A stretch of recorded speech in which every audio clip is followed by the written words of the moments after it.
அம்பத்தூர் பகுதியிலே குறிப்பாக இந்த இடம் எனக்கு புதிதான ஒன்றல்ல. இதே இடத்தில் நான் நிகழ்விலே கலந்து கொண்டு உரையாற்றி இருக்கிறேன். உங்களிடத்திலே கலந்து பழகி மகிழ்ந்திருக்கிறேன். நான் வரக்கூடிய வழியிலெல்லாம் அம்பத்தூரில் எந்த இடத்திலே நிகழ்ச்சி என்று பார்த்து கொண்டு வருகிற போது என்னுடைய மகிழ்ந்து திரும்புகிற போது அடாடா அதே இடத்தில் தான் நாம் வருகிறோமோ என்று நினைத்தேன். மாற்றம் வருகிறது என்று சொன்னார்களே, ஒரு மாற்றம் இல்லாமல் திருப்பியும் அம்பத்தூரிலே அதே இடத்திற்கு தான் வந்திருக்கிறேனோ என்று கூட நான் ஒரு நிமிடம் நினைத்து பார்த்தேன். ஆனால் மேடைக்கு வந்து நான் உட்கார்ந்தது போது அந்த மாற்றம் எல்லா வகையிலும் நிகழ்ந்து கொண்டிருக்கிறது என்பதை நான் என் கண்ணெதிரே பார்க்கிற போது ஒரு வகையிலே மிகுந்த மகிழ்ச்சியும் பெருமிதம் அடைந்தேன்.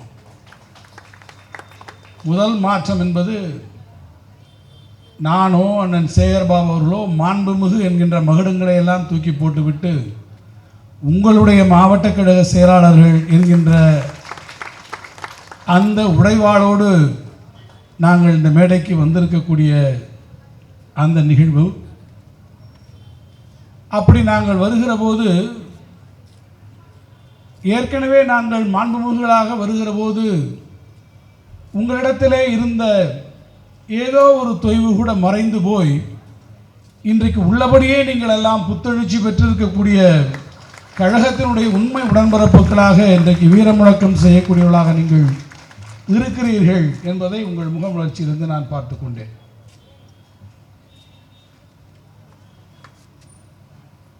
ஒரு பெரிய மாற்றம் நடைபெறக்கூடிய எந்த கூட்டத்தினுடைய கடைசி இருக்கைகளும் நிறைந்திருக்கக்கூடியதாக இந்த கூட்டங்கள் அமைந்திருப்பது திராவிட முன்னேற்ற கழகம் தன்னை எந்த அளவிற்கு தயார் நிலையிலே வைத்துக் கொண்டிருக்கிறது. எமர்ஜென்சியில் கழகம் சோதனைக்கு உள்ளாகிற போது அன்றைக்கு மத்திய அமைச்சரவையில் இருந்த பெரியவர் பாபு ஜெகஜீவன் ராம் அவர்கள் நெருக்கடி நிலையிலே கழகம் சிரமங்களுக்கு தொல்லைகளுக்கு ஆட்பட்ட போது கலைஞருக்கு ஒரு செய்தியை சொன்னார். Keep your gunpowder dry என்று சொன்னார். துப்பாக்கியின் தோட்டாக்களை ரவைகளை எப்போதும் சரியான நிலையில் ஈரப்பதம் இல்லாமல் உலர் நிலையிலேயே நீங்கள் வைத்துக் கொள்ளுங்கள், அதுதான் முக்கியம் என்று சொன்னார். 76ஆம் ஆண்டு உலர்நிலையிலே வைக்கப்பட்ட அந்த துப்பாக்கி ரவைகள் இன்றைக்கு 26லும் இன்னும் அந்த உலர்நிலையிலேயே இருக்கிறது. அம்பத்தூரிலும் அந்த உலர்நிலை தோட்டாக்களை பார்க்கிறேன். செல்லும் இடங்களெல்லாம் திராவிட முன்னேற்ற கழகம் இன்னும் போர்க்களத்து சிப்பாயாக இருக்கக்கூடிய நிலையை நான் பார்க்கிறேன். 2 நாளுக்கு முன்னால் அண்ணா அறிவாலயத்திலே கூடி நின்ற கழகத் தோழர்களை நான் பார்க்கிற போதும் அந்த உணர்வினை நான் பெற்றேன். அந்த உணர்விலே தலைவருடைய கையை பிடித்து கொண்டு ஒரு அம்மையார் கதறி அழுத போது தலைவர் அவர்களை ஆற்றுப்படுத்தி அமைதிப்படுத்தி அந்த நிகழ்ச்சியை பார்த்துவிட்டு நான் தலைவருக்கு ஒரு குறிப்பினை எழுதி அனுப்பி அது இன்றைக்கு முரசொலியிலே கூட வெளியிடப்பட்டது. அறிவாலயத்தின் வாயிலிலே லட்சக்கணக்கான தோழர்கள் வந்து குழுமி இருக்கிறார்கள். எதற்காக வருகிறார்கள்? தலைவர் அவர்களே, உங்கள் முகத்தை பார்த்து ஒரு நொடியேனும் ஆறுதல் பெற்று உங்களுக்கு ஆறுதல் சொல்வதற்காக குவிந்து கொண்டிருக்கக்கூடிய தோழர்கள் அண்ணா அறிவாலயத்தில் தினம் தினம் ஆயிரமாக குழுமுகிறார்கள் என்று குறிப்பிட்டேன். அந்த தோழர்கள் தான் இன்றைக்கு அம்பத்தூரிலும் நீங்கள் குழுமி இருக்கிறீர்கள். கழகம் வீழ்ந்துவிட்டது என்று யாராவது கருதினார்கள் என்றால் அவர்களுடைய எண்ணம் தடைபடுகிறது. அதை தவிடுபொடியாக்கக்கூடிய அளவிலே நீங்கள் இன்றைக்கு குழுமி இருக்கிறீர்கள். இந்த உணர்வு யாரால் விதைக்கப்பட்டது என்றால் தலைவர் கலைஞர் அவர்களாலே விதைக்கப்பட்டது. இன்றைக்கு அறிவாலயத்திலே குழும்புகிறோம், அம்பத்தூரிலே குழும்புகிறோம் என்று சொன்னால் நான் குறிப்பிட்டு சொன்னேனே, நெருக்கடி நேரத்திலே திராவிட முன்னேற்ற கழகத்தினுடைய தலைவர் பெருமக்களெல்லாம் சிறை கொட்டடையிலே அழைக்கப்பட்டிருந்த போது தலைவர் கலைஞர் அவர்களை யாரும் வந்து பார்க்கக்கூடாது, யார் வந்து பார்க்கிறார்கள் என்பதை எல்லாம் சிஐடிகளுடைய கண்ணோட்டத்திலே அணுகி அவர்களுடைய பட்டியலெல்லாம் எடுக்கப்படக்கூடிய நிலையில் வரக்கூடியவர்களை தடுத்து நிறுத்தக்கூடிய நிலையிலே இருக்கிற போது, திருப்பதிக்கு போய் மொட்டையடித்து கொண்டு வந்தோம், திருத்தணியிலே போய் முருகனை பார்த்து விட்டு வந்தோம் என்று கோபாலபுரத்தினுடைய வாயிலில் நின்று கழக தோழர்கள் தலைவர்களை சந்தித்தார்களே, அதை போலத்தான் இன்றைக்கு ஆட்சி கட்டிலிருந்து அகற்றப்பட்டாலும் என்னுடைய தலைவன் தளபதி மு.க. ஸ்டாலின் இருக்கக்கூடிய அறிவாலயம் என்னுடைய திருக்கோயில் என்று வந்து கொண்டிருக்கக்கூடிய இந்த கழக தோழர்களுடைய எண்ணங்கள் ஆட்சி பொறுப்பிலே உங்கள் இருக்கிற போது காண முடியாத அந்த ஒப்பற்ற மன எழுச்சி இன்றைக்கு ஆட்சி பொறுப்பில் இல்லாவிட்டாலும் என் தலைவனை நாங்கள் மீண்டும் அந்த இடத்திலே உட்கார வைப்போம். எந்த சென்னை மண் என் தலைவனை தோற்கடித்ததோ அதை வரலாற்று சிறப்புமிக்க வெற்றியோடு மீண்டும் அவனை கோட்டைக்கு அனுப்புவோம் என்கின்ற அந்த உணர்வு. பொதுவாக புலிகளை பற்றி ஒன்று சொல்வார்கள். புலிகள் சாதாரணமாக இருக்கும். காட்டிலே உழவக்கூடிய புலி உள்ளபடியே காட்டுக்கு ராஜாவாக கூட இருக்கும்.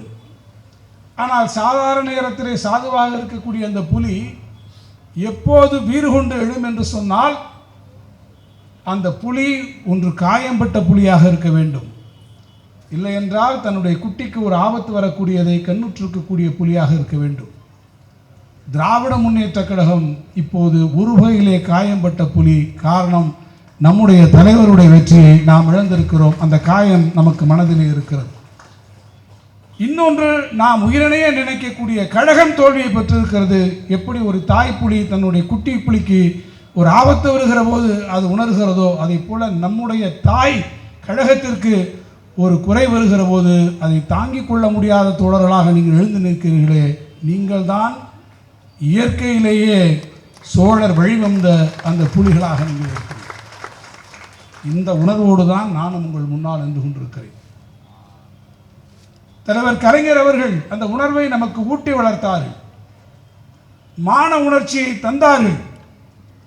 அந்த மான உணர்ச்சியை தந்து நம்மை எல்லாம் தட்டி எழுப்பக்கூடிய தலைவராக இருந்த காரணத்தால் தான் பேரறிஞர் அண்ணா அவர்கள் சொன்னார்கள், கருணாநிதி என்னும் அரிய கழக தம்பி, எனக்கு பின்னே ஏதுமறியா தமிழர் வாழ்வை சீர்திருத்தக்கூடிய கழகத்தினுடைய துன்பி நீதான் என்று அண்ணா அவர்கள் சொன்னார்கள் என்று கேட்டால், அந்த தகுதியை கலைஞர் அவர்கள் பெற்றிருந்தார்கள். அண்ணா அவர்கள் ஒரு முறை சொன்னார்கள், தலைவர் அவர்கள் படித்தவர் அல்ல, அந்த காலத்திலே பிஏ கிடையாது, எம்ஏ கிடையாது.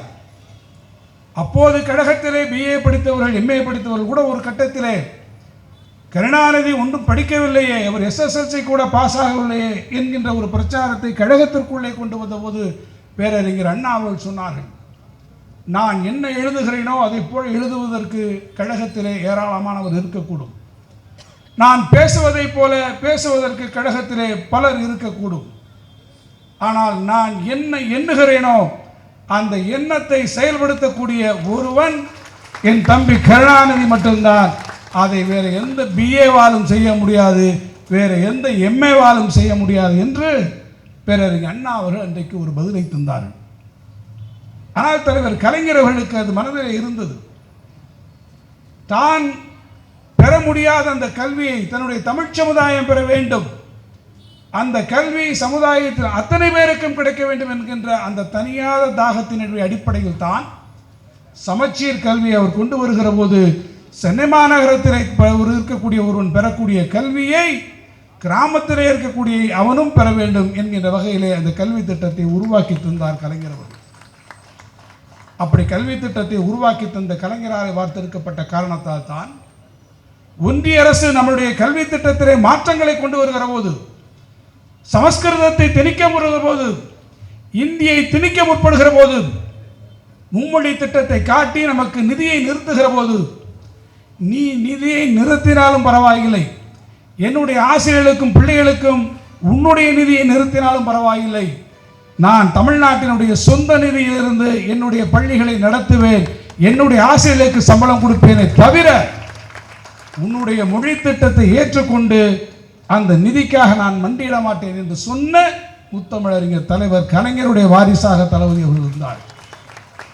என்னுடைய நெஞ்சத்திலே பூட்டி வைத்துக் கொள்ள முடியாத ஒரு நினைவை இந்த மேடையிலே நான் சொல்ல வேண்டும். எனக்கு முன்னாலே பேசியவர் கூட மிக அருமையாக சொன்னார். எப்படி மாநில உரிமைகளை நசுக்குகிறார்கள், மாநில உரிமைகளை நசுக்க முற்படுகிற போது மொழி திணிப்பை எப்படி கொண்டு வருகிறார்கள், நம்முடைய வீட்டு பிள்ளைகளை படிக்காமல் இருப்பதற்கான சதிகள் நீட்டிலிருந்து துவங்கி மொழி திட்டங்களில் இருந்து எப்படி கொண்டு வருகிறார்கள். இன்றைக்கு தமிழ்நாட்டிலே இருக்கக்கூடிய கேந்திரிய வித்யா பள்ளிகளிலே சமஸ்கிருதம் 3வது மொழியாக கொண்டு வரப்பட்டிருக்கிறது. அதே போல தமிழ்நாட்டில் இருக்கக்கூடிய ஒவ்வொரு அரசு பள்ளியிலும் இந்தியும் சமஸ்கிருதம் கொண்டு வரப்படுவதற்கான நடவடிக்கைகளை எப்படி திணிக்கிறார்கள். நம்முடைய இளம் பிஞ்சு குழந்தைகளுடைய தலையில் இந்த சுமையை தூக்கி வைக்கிறார்களே. இது தலைவர் கலைஞர்கள் ஆட்சியிலே இருந்தபோது 2006ஆம் ஆண்டு 2011ஆம் ஆண்டுகளில் தமிழ்நாட்டிலே இருக்கக்கூடிய பள்ளிகளில் துவக்க பள்ளிகளை தொடங்குவதற்கு, தொடக்க பள்ளிகளை உருவாக்குவதற்கு நாங்கள் நிதியளிக்க மாட்டோம் என்று சொன்னார்கள். இன்றைக்கு சொல்லுகிறார்களே சமரக்ஷ சிக்ஷா அபியான் என்று. அன்றைக்கு அதற்கு சர்வசிக்ஷா அபியான் என்று பெயர் வைத்தார்கள். அனைவருக்கும் கல்வி, அனைவருக்கும் கல்வி என்று பெயர் வைத்து விட்டு அப்போது சொன்னார்கள், தமிழ்நாட்டிலே 1 முதல் 5 வரை படிக்கக்கூடிய குழந்தைகளுக்கு தொடக்க பள்ளிகளை துவங்குவதற்கு நாங்கள் நிதி தரமாட்டோம். இன்னும் சொல்ல வேண்டும் என்றால் தமிழ்நாட்டில் தொடக்க பள்ளிகளை துவங்குவதற்கு உங்களுக்கு நாங்கள் அனுமதி தரமாட்டோம் என்று சொன்னார்கள். அன்றைக்கு பள்ளி கல்வித்துறையுடைய அமைச்சர் நான் தலைவரிடத்திலே இதை போல ஒரு முன்மாலை பொழுதிலே போய் நான் கேட்டேன், தலைவர் அவர்களே, மத்திய நிதி நம்முடைய தொடக்க பள்ளிகள் தொடங்குவதற்கு தரமாட்டேன் என்று சொல்கிறார்கள், அதற்கான அனுமதியை வழங்க மாட்டேன் என்று சொல்கிறார்கள். நாம் பள்ளிகளை நடத்துவதிலே மாபெரும் தடையினை உருவாக்கி இருக்கிறார்கள். ஒன்றிய அரசு என்று இப்போது அழைக்கக்கூடிய அன்றைக்கு இருந்த மத்திய அரசு இந்த தடைகளை விதித்திருக்கிறதே, இது என்ன செய்வது என்று நான் கேட்டேன். தலைவர் அவர்கள் நீண்ட விளக்கங்கள் தருவார்கள். அரசாங்க அதிகாரிகளை அழைப்பார்கள், அமைச்சரவையினுடைய மூத்த அமைச்சர்களை அழைப்பார்கள், இது குறித்து நாம் விவாதிப்போம் என்று சொல்வார்கள். மத்திய அரசுக்கு எழுதலாம் என்று சொல்வார்கள், அல்லது பிரதமரிடத்திலே முறையிடலாம் என்று சொல்வார்கள் என்றெல்லாம் கூட நான் நினைத்தேன். அன்பிற்குரிய அருமை தோழர்களே, நண்பர்களே, கலைஞர் அவர்கள் அதையெல்லாம் ஒன்றும் சொல்லவில்லை, அதிகாரிகளை அழைக்கவில்லை, ஆலோசனைகள் நடத்தவில்லை. அவர் இருக்கையிலே உட்கார்ந்தது போல என்னை பார்த்து சொன்னால் ஒரே ஒரு வார்த்தை தான் சொன்னான், அவன் கிடக்கிறான், போயா பார்த்துக்கலாம், நான் கொடுக்கிறேன். என் கண் முன்னாலே இன்னும் இருக்கிறது. மாநில சுயாட்சியினுடைய உரிமை குரல் எவ்வளவு பெரிய முழக்கமிட்டாலும் நான் இன்றைக்கும் நினைப்பேன், அந்த ஒற்றை சொற்றொடரில் முழு கதையை முடித்துவிட்டு, உனக்கு எத்தனை பள்ளிக்கூடம் திறக்க வேண்டுமோ நீ போய் திறந்து விட்டு வா, அத்தனைக்கும் உனக்கு நான் பணம் கொடுக்கக்கூடிய இடத்திலே நான் இருக்கிறேன், தமிழ்நாடு அரசு அதற்கான பணத்தை கொடுக்கும், அவன் என்ன பள்ளியை துவக்குவதற்கு நமக்கு அனுமதி கொடுப்பதற்கு அவன் யார் என்று சொல்லாமல் சொன்ன கலைஞர் தான் மாநில உரிமைகளுடைய பிதாமகர். எனவேதான் தலைவர் கலைஞர் அவர்கள் இன்றைக்கும் தேவையாக இருக்கிறார். அவருடைய பிறந்த நாளை நாம் கொண்டாடுவதிலே அந்த உணர்வினை நாம் பெற்றிருக்கிறோம், அந்த உணர்வை நாம் பெற்றிருக்கிறோம். ஆனால் இன்றைக்கு டெல்லிக்கு செல்லக்கூடியவர்கள், நிதி ஆயோக் கூட்டத்திற்கு போகக்கூடியவர்கள் அந்த உணர்வோடு போயிருக்கிறார்களா என்று கேட்டால் அது இல்லை. அங்கே போய் வாசித்து விட்டு வந்திருக்கிறார்கள். வாசித்து விட்டு வந்ததெல்லாம் கூட ஏதேனும் ஒரு வகையிலே போய் ஒரு புதிதான ஒரு திட்டத்தை சொல்லியிருக்கிறார்கள். தாங்கள் குறிப்பிட்டதாக சொல்லக்கூடிய தேர்தல் அறிக்கையிலே சொல்லியிருப்பதை கூட போய் சொல்லிவிட்டு வந்திருக்கிறார்களா என்று பார்த்தால் நானும் தேடி தேடி பார்த்தேன். முதலிலிருந்து கடைசி வரை நம்முடைய தலைவர் என்ன செய்தாரோ அதைத்தான் போய் இங்கே கிளிப்பிள்ளை போல ஒப்புவித்து விட்டு வந்திருக்கிறார். அதை மீண்டும் நிரூபித்திருக்கிறார். எனக்கு முன்னாலே பேசிய ஒரு நண்பர் கூட அழகாக சொன்னார், இப்போதும் தமிழ்நாட்டை ஆள்பவர் தளபதி மு.க. ஸ்டாலின் தான் ஆள்கிறார். அந்த திட்டங்களால் இன்னும் அவர் தான் ஆண்டு கொண்டிருக்கிறார். அவர் போய் சொல்லுகிறார்கள், தமிழ்நாட்டிலே வளர்ந்து விட்டிருக்கக்கூடிய மிகப்பெரிய பொருளாதாரமாக, 2வது பெரிய பொருளாதாரமாக தமிழ்நாடு உருவாகி இருக்கிறது.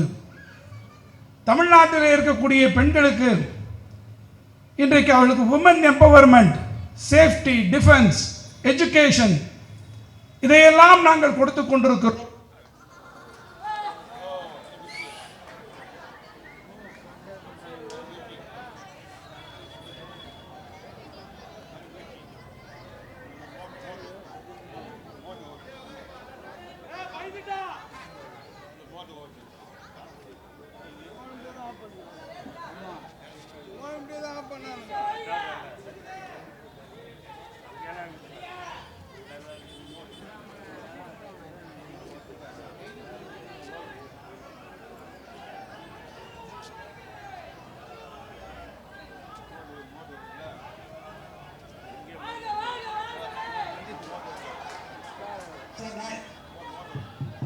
சார் நான் எதுக்கு சார் எவ்வளவு பேசணும்? 1000 வார்த்தைகள் விளக்கிவிட முடியாததை ஒரே ஒரு புகைப்படம் விளக்கிவிடும் என்று சொன்னார்கள். நான் அரை மணி நேரம் பேச விரும்புவதை 1 மணி நேரம் பேசக்கூடியதை ஓரிரு நிமிடங்களை சொல்லிவிட்டது. இதற்கு மேலும் நான் அதிகமாக உங்களுக்கு சொல்ல வேண்டிய அவசியம் இல்லை. அனுபவமே உங்களுக்கு சிறந்த கல்வியை தந்திருக்கிறது. ஆனாலும் நான் ஒன்றை மாத்திரம் மேடையில் இருக்கக்கூடியவர்கள் கவனித்துக் கொண்டிருக்க முடியும். எல்லா இடமும் இருளிலே மூழ்கியது, ஆனால் உதயசூரியன் மட்டும் அங்கே உயர்ந்து கொண்டே இருந்தது.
Check it out!